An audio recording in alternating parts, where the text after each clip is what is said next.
Hello friends, एडीपीयू की इस विशेष चर्चा पे आपका स्वागत है। और मैं माफ़ी चाहूँगा कि काफ़ी टाइम बाद मैं ये वीडियो लेके आ रहा हूँ, बट इसका एक कारण है।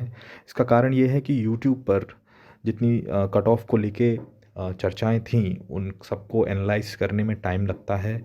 और लोगों से कॉन्वर्जेसन करने के बाद और स्वयं मैंने इस एग्ज़ाम को दिया, इन सब का एक निचोड़ निकालने में और चीज़ों को तोलने में थोड़ा टाइम लगा। और मैं उन सारे टीचर्स का और उन सारे एनालिसिस्ट का तहे दिल से शुक्रगुज़ार करना चाहूँगा कि उन्होंने हमारे हित के लिए इतने कम टाइम में हमारे साथ ये सारे फीडबैक शेयर किए। और उन सभी व्यक्तियों का भी शुक्रगुज़ार होना लाज़मी है जिन्होंने ये सारे प्रयास किए हमारे हित के लिए कि एग्ज़ाम स्थगित हो जाए। परंतु चीज़ें जैसे हमने सोची थी वैसी हुई नहीं। और इसका मूल रूप से कारण ये है कि हमें जीवन में भी एग्ज़ाम के साथ साथ, प्रिपरेशन के साथ साथ, हमेशा चुनौतियों के लिए तैयार रहना चाहिए।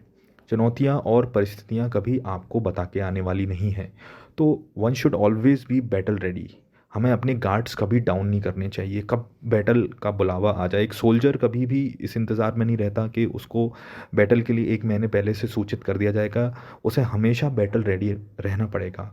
और यहाँ पर दाँव पे जो है वो हमारा भविष्य है, हमारा फ्यूचर है। तो ऐसे में जिन व्यक्तियों ने इस सोच के साथ इस एग्ज़ाम को टारगेट किया कि एग्ज़ाम होगा और होगा तो फिर मुझे कैसे इस प्रिपरेशन को आगे ले जाना है, तो आई एम श्योर वो एक अच्छी पोजीशन पे होंगे। तो आइए अच्छी पोजीशन को पुख्ता करने के लिए कट ऑफ का डिस्कशन कर ही लेते हैं। तो कट ऑफ जो मुझे लगता है लॉ के लिए और जीके के लिए, वो ये है कि लॉ में जिन व्यक्तियों ने 75 क्वेश्चंस ठीक किए हैं, और हाईएस्ट में लेके जाऊंगा 80 क्वेश्चंस जिन्होंने ठीक किए, तो मेरा ब्रैकेट जो है वो 75 टू 80 है। और उसका कारण ये है कि जिन व्यक्तियों ने 85 क्वेश्चंस लॉ में ठीक किए हैं, स्वाभाविक है कि उन्होंने 95 या 98 क्वेश्चंस अटेम्प्ट किए होंगे। और अटेम्प्ट के साथ साथ नेगेटिव मार्किंग का भी उन्हें सामना करना पड़ा होगा। तो 85 अटेम्प्ट करने वालों को 3 से 4 नंबर की नेगेटिव मार्किंग के साथ वो 80 के आसपास आ जाएंगे। और इसी प्रकार जिन व्यक्तियों ने 80 क्वेश्चंस ठीक किए हैं और नेगेटिव मार्किंग का सामना करते हुए उन्हें 75 पे संतोष करना पड़ा होगा। तो 75 से 80 जिन व्यक्तियों में लॉ में स्कोर किया है, वो एक अच्छी पोजीशन पे हैं। और जहाँ तक जीके की बात है, तो जीके में जिन व्यक्तियों ने 35 या 33 के करीब क्वेश्चंस ठीक है, ये हाईएस्ट मैं बोल रहा हूँ। और कुछ ऐसे एक्सेप्शनल अभ्यर्थी होंगे जिन्होंने इससे अच्छा भी परफॉर्म किया होगा, बट मैं एक अभ्यर्थी है उसकी बात कर रहा हूँ। तो 33 जिन्होंने ठीक किए होंगे या 35 ठीक किए होंगे, तो वो माइनस मार्किंग का सामना करते हुए 30 पे आ जाएंगे। इसी प्रकार जिन्होंने 30 क्वेश्चन जीके में ठीक किए होंगे, वो माइनस मार्किंग के साथ 25 पे आ जाएंगे। तो ये है मेरा ब्रैकेट लॉ एंड जीके का। तो इनका योग करने पे क्या आता है कि 100 मार्क्स, 100 से लेके 110 का जो ब्रैकेट है, यानी 75 लॉ में और 25 जीके में लाने पे आपको मिलते हैं 100। इसी प्रकार 80 लॉ में लाने पे और 30 जीके में लाने में आपको मिलते हैं 110। तो 100 से 110 के बीच में जो अभ्यर्थी हैं वो एक अच्छी कंफर्टेबल सिचुएशन में हैं इस वक्त।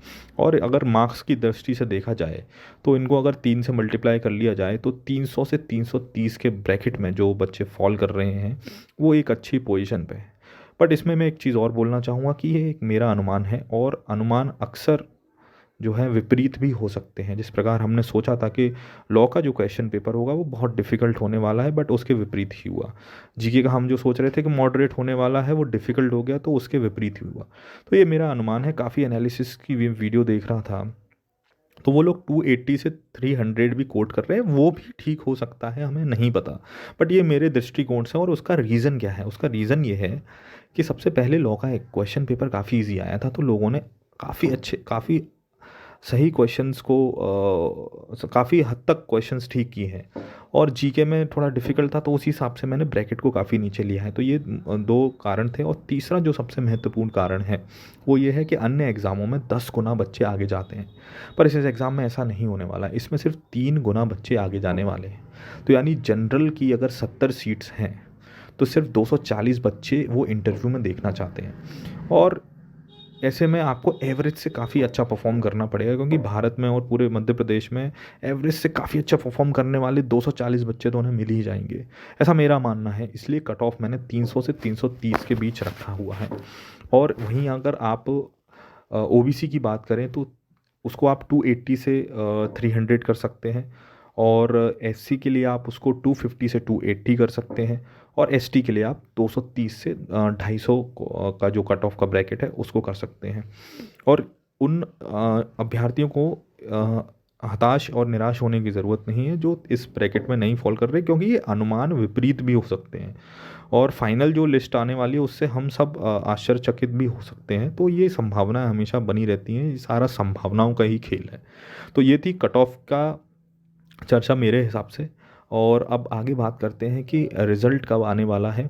तो रिज़ल्ट का जनरली जो एमपीपीएससी का मोडस ऑपरेंडी होता है, और जो जिस तरह से वो रिज़ल्ट निकालते हैं, तो वो जैसे हमने देखा अभी कि उन्होंने विद इन 1 डे आपको आंसर की दे दी।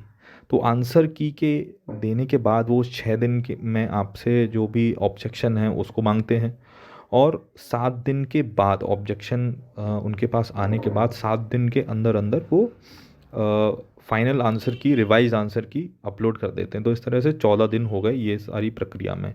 इसके करीब 1 महीने के बाद वो रिज़ल्ट की घोषणा कर देते हैं, जो अगर नॉर्मल चीज़ें चल रही हैं तो उस स्थिति में। तो अगर चीज़ें नॉर्मल चली तो आपको फर्स्ट वीक ऑफ फेब में रिज़ल्ट मिल जाएगा, और उसके 1 या 1.5 महीने बाद आपको इंटरव्यू की डेट्स भी मिल जाएंगी।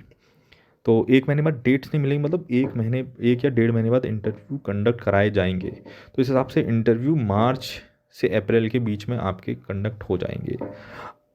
तो ये था अभी तक का एनालिसिस। अब बात करने का जो विषय है वो ये है कि केस का क्या स्टेटस है, और क्या ये एग्ज़ाम दोबारा कराया जाएगा, इसकी कितनी संभावना है। तो ये सारी चीज़ें मैं नेक्स्ट वीडियो में डिस्कस करूँगा आपके साथ। और अगर आपको ये वीडियो अच्छी लगी तो प्लीज़ लेट मी नो, और आपको कोई भी डाउट्स हैं या आपको चर्चा करनी तो कमेंट बॉक्स पे आप कमेंट करके मुझसे चर्चा कर सकते हैं। मैं प्रयास करूँगा कि आपके प्रश्नों का उत्तर दे पाऊँ।